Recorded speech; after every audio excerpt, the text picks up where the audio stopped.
Joining us to talk about the issues of the week and also issues that she thinks have not been properly covered by the media is the Labour MP for Tairi, Ingrid Leary, and she joins us. Good morning to you, Ingrid. Oh, turn me on. Sorry, Ingrid, my apologies. I should turn you on. Good morning to you. Good morning. And I meant that in a button way, not in a Me Too movement way. Now, can I just say, Ingrid, have you been sitting there in Wellington going, oh, God, all week? I think the characterisation of what happened that you just gave is a pretty good one. You know, these are important issues when it comes to the Constitution and so on, but you know, ordinary New Zealanders at the moment are trying to deal with a cost of living situation and get on with their lives, they're time poor, all those sorts of things. I don't think they are obsessing over it nearly as much as the press gallery. Yeah, sometimes the press gallery gets itself into some sort of pack mentality, doesn't it? And this is one of those, I thought to myself this week. Possibly, but I also think, you talk about the Wellington bubble. The journalists in the press gallery work as hard as we do, so it's, all-consuming, and I think all of us lose touch a little bit with what really matters to the electorate, which is why it's so important for us to be out and about, to be in touch with our constituents. Press gallery journalists don't have that side to it. They are there in Wellington 24/7, and so the issues that they consider to be really important may not always align with what ordinary New Zealanders feel. Very rarely align, I would suggest to you. And listen, that goes back 30 years ago when I was in Parliament. All right, Ingrid, but having said that, it is an irritating distraction that's not going to go away. What's the conclusion, do you see, of these things? Just let the inquiries come to their end? Absolutely. I can't make any comment. They're under inquiries. So all I can do is reflect on what I've heard in the House, and things will run their course. Tell me, from your perspective, a little bit about both of the people. We tend to know politicians by their political vantage, but not as people. You've served with both Michael Wood and Jan Tinetti. Let's start with Michael Wood. He's slightly larger than my guard gnome out the front, but not much more. Having said that, he's got he's obviously won the favour of caucus. He's, was he 4 or 5 in your rankings at the moment? What sort of person is he? Look, I just know Michael to be very popular in the caucus. He's got a very sharp mind, great political instinct, huge integrity. I'm a fan, and so it does hurt to see a colleague like that in this situation. Is it, is he the kind of person that would do this, go, this is just trifling stuff, do not bother me, I've got more important stuff to do today, which is why, he would sort of forget to do it 12 times? Look, I'm not going to comment on that. All I can do is say what I heard in the House, which is that he was deeply apologetic and that he was time poor. I absolutely get the fact of being time poor to do many things. So I can only repeat what I heard in the House, but I know that Michael is a person of huge integrity, and I don't doubt his word at all. Okay, Jan Tinetti, though, she looks like she's been she reminds me a bit of your predecessor, actually, Claire Curran. On the face of things, everything's going okay, she's got it, and now she looks a bit like possum in the headlights on this issue to do with the truancy stuff. The stress, do you see the stress sometimes written on the face of individuals, ordinary individuals, put in extraordinary situations? Look, Jan's another really popular member of caucus, and part of why she's so popular is the way that she supports colleagues to give them opportunities. She's not somebody who's there for egotistical reasons. She's absolutely committed to education. And on the contrary, I have felt that this week and last week, actually, Jan has seemed very confident and calm, and I thought that's good to see a minister who is under pressure being able to carry herself so confidently. Okay, well, you see, we don't see that. I mean, we just watch the TV1 news and the News Hub news on TV3. So, I mean, that's our impression. I mean, that's that sort of 30-second or 15-second. That's your impression, Michael. That's your impression, because I think these judgments are all subjective. So, absolutely respect your impression and your opinion. But that's not what I saw play out, and I'm sure... No, that's fair enough. I'm not suggesting... No. Listen, I'm not arguing with you, Ingrid. That's fair enough. You're seeing the bigger picture and you're seeing somebody in a wider context and you've got longer with them. I'm just saying, I'm just looking at a 10 and 15-second sound bites on telly. That's all. Where last night, for example, she was surrounded by what looked like a pack of marauding dogs. And I mean, and we know how the media editorializes as well. So they will go for a moment that they think fits the frame of their story. So I'm as cynical as you are when it comes to how things are presented. But again, I'm only reflecting on what I've seen in the House and the confidence in the answers given. And this is a minister who is calm, confident, and in control of the situation, I think. Okay. And there's a process now. All right. Usually I sort of put things at you that you have to react to, but I'm interested in. We started this discussion on there are a whole lot of stuff that should be talked about at the moment that isn't being. What happened this week from your perspective that didn't get the coverage that it should have?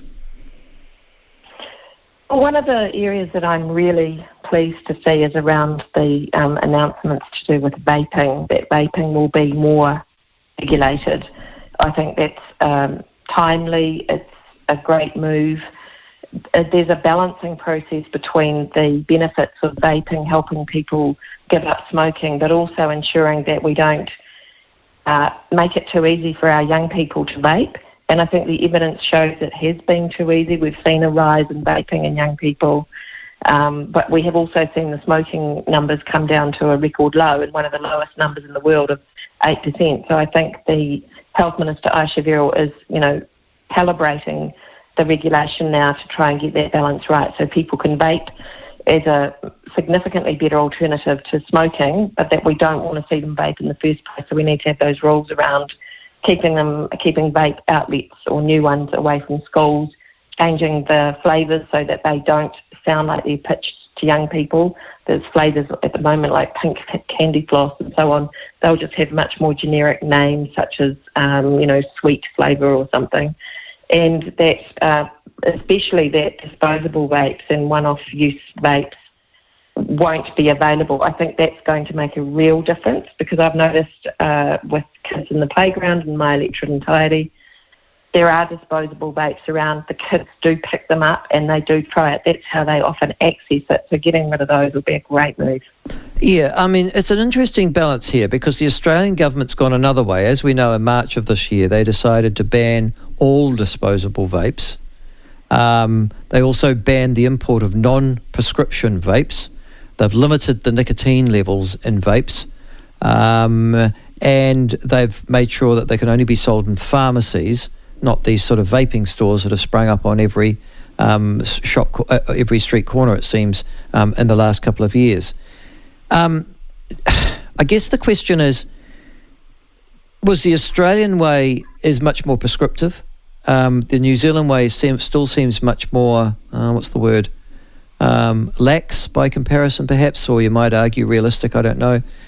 But I am remembering party drugs, and I'm sure you are as well, and the appalling devastation that they wrought in our communities over the last, 10 years ago, 15 years ago. Ingrid, are we perhaps in danger by not clamping down too quickly of making vaping still attractive, irregardless, to a new generation of teenagers and adolescents? Yeah, you raised some interesting questions. I think when you said realistic, that would be my characterisation. We know that, for example, wahine Māori are much more likely to smoke and vape, and they are probably least likely to be able to or have the either the information or opportunity to access a prescription and those very regulated situations. So getting the balance right so that those who are most likely to vape or smoke can access access vaping in order to be able to stop smoking is really important. Otherwise, I think we're in danger of making vaping something that only some people can access and not necessarily the population that we might be targeting or who are most impacted. So I did read an article recently by a cancer specialist who said in some ways vaping, those who vape are participating in a sort of multi-decade-long health experiment because we really don't know what the outcomes are, but we do know that the heat from cigarettes, which is exponentially hotter than vapes, is significantly more damaging, and so we have to, I think, still have our eye on the prize, which is smoke-free 2025 and getting people off cigarettes. It is a balancing act. I think we've got the balance right. Okay, so let me get this, because I don't quite get it this week. That I can still buy a disposable vape. It's just, no, I can't anymore. I've got to have a vape that I can recharge in some way, either by battery or, I suppose, by plugging in a wall. Is that right? Yeah, so the single vape use ones will be eliminated in November, and then I think it's early next year that they must have batteries and be able to be rechargeable, which means that they're more of an investment. They're less something that you just go to the shop and buy, as you would say a can of Coke or something. And they're definitely not going to be lying around in playgrounds because they're going to probably be more expensive, I imagine. We don't, obviously, expense is an issue, but expense hasn't stopped people smoking before, which is why there's been so much tax on cigarettes, and that has been one of the number one reasons why people have given up cigarettes. So all of that comes into play. Have you ever vaped? No. No, neither have I. So I haven't even had a puff. Isn't that dreadful? But I'm just trying to work. Neither have I. And breath is everything to me. I'm a yoga teacher and a yoga practitioner, and at the heart of yoga is breathing. So I can't imagine, vaping or smoking to me is the opposite of using your lungs for fresh air. And I do worry that there must be some impact on the very fragile lining of the lungs that happens with vaping, but it's nowhere near as bad as those really carcinogenic high levels of heat that come from cigarettes. No, I understand that. It's just that I also don't, so therefore, because I don't vape, I mean, there'll be people listening to this screaming at me now, but because I don't vape, I don't know how much it costs. So I'm looking here online at a place called the Vaporium, which is, I guess sort of an old, and they sell vape stuff in New Zealand. And they're selling, it looks like vape, Samsung make a vape. Did you know that? I didn't know that. They make a vape. I did not know that. And they're selling for about between $8.40 and $16. And I'm looking at these and thinking, these look like, are they the battery? And then when you actually use the vape, it's $7 for a charger, a vape charger, and $40 to buy the charger and power bank. So I'm actually thinking to myself, it's still relatively easy to access, isn't it? Even though you might have banned the disposable ones. Yeah, but you still need to buy the charger and the juice and so on, and that becomes quite an investment. So I agree, it's all about where do you draw the lines, and I think the really cheap ones that are disposable, that's not the same proposition as what you've described, which is, adding up to about $40 or $50, I think. Yeah. But I don't mean it might cost more than that. It's just that I'm looking at on site at the moment, trying to get some sort of understanding of if I want to vape, not using a disposable, what my outlay will be. You've also talked about the flavours. I'm looking at grape ice, cinnamon tart, mixed berries, blue raz, blueberry burst, pink lemonade, strawberry watermelon, black currant. That sounds quite nice. Cola. These sorts of flavours, are they going to be banned as well? So my understanding is that they'll be grouped. So something that has, for example, you said, I think lemonade or pink something. I mean, they sound almost childish to me. They almost sound like they are levelled at a younger, and perhaps, I'm probably being gendered here, but perhaps a female cohort.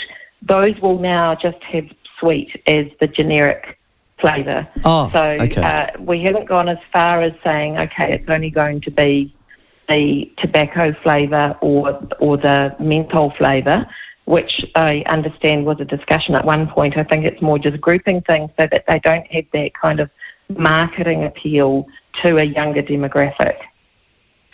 All right. So it'd be like with cigarettes, I think you had Palm menthol. Are you suggesting there's some sort of generic vape flavour post November that you're about to buy, but you're not going to be able to buy the other flavours?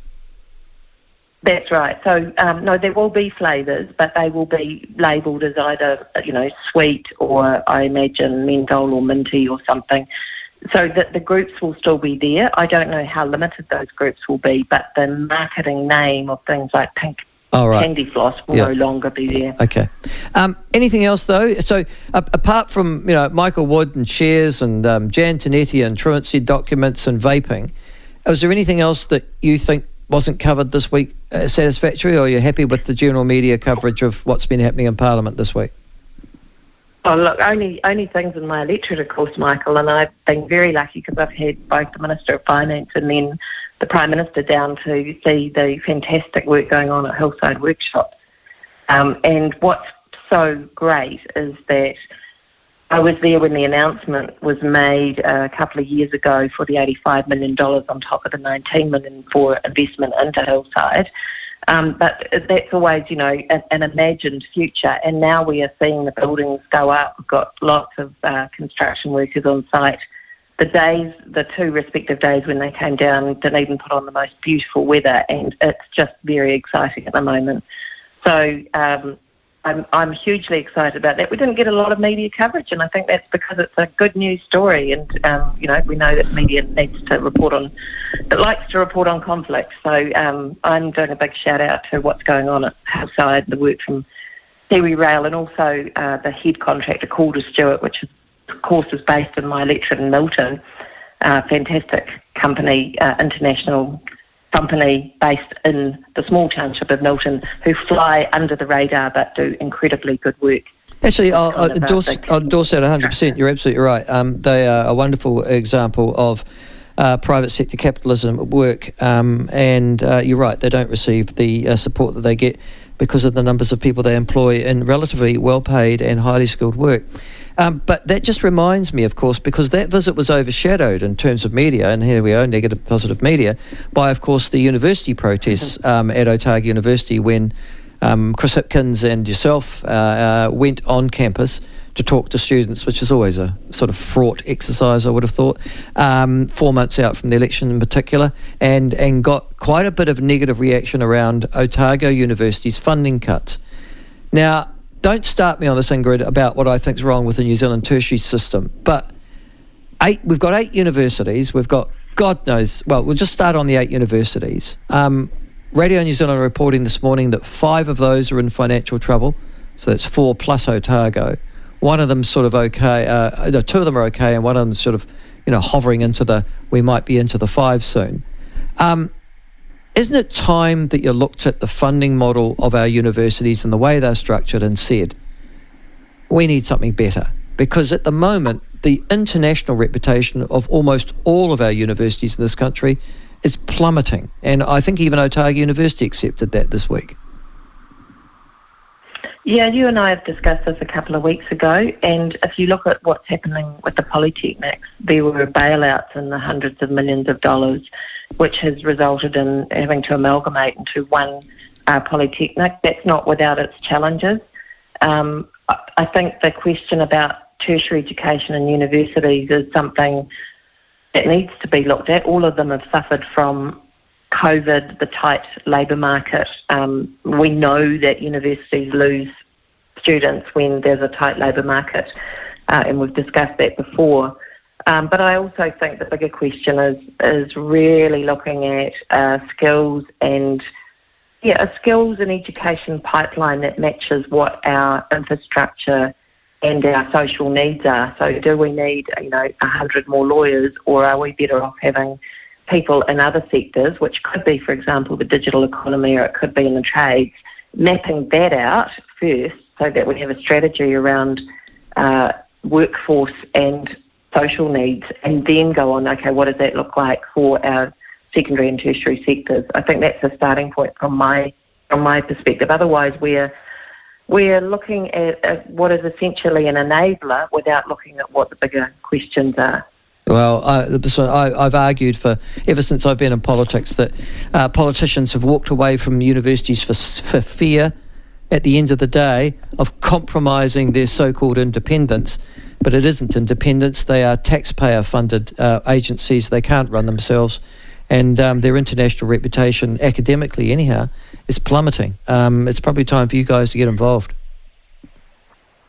Yeah, I think it's a really important question, though, academic independence. I mean, the Prime Minister made the point at the university that these funding so-called cuts are not ours. In fact, there's more money in the budget for next year than they've had, I think, on record. But it would be very dangerous and a slippery slope to get involved with operational matters, and that might sound conceptual, but I worked in my previous role, I've worked extensively in Burma, which is now called Myanmar, where universities were shut down and there was no academic independence, and I've seen what the impact of that on democracy. So we've got to have very bright lines there.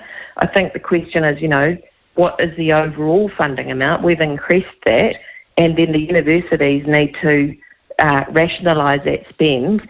And I would say hopefully not just go straight to what tends to happen, which is to cut the arts and what is seen as the softer subjects, because actually those skills and abilities in the 21st century are really important. So hopefully they make the right decisions, but it's really on them. All right, okay. Thank you very much for joining us, Ingrid. I hope you have a good weekend, and I look forward to talking to you again next weekend. You too, Michael. Okay. All right, that's Ingrid Leary, the Labour MP for Tairi.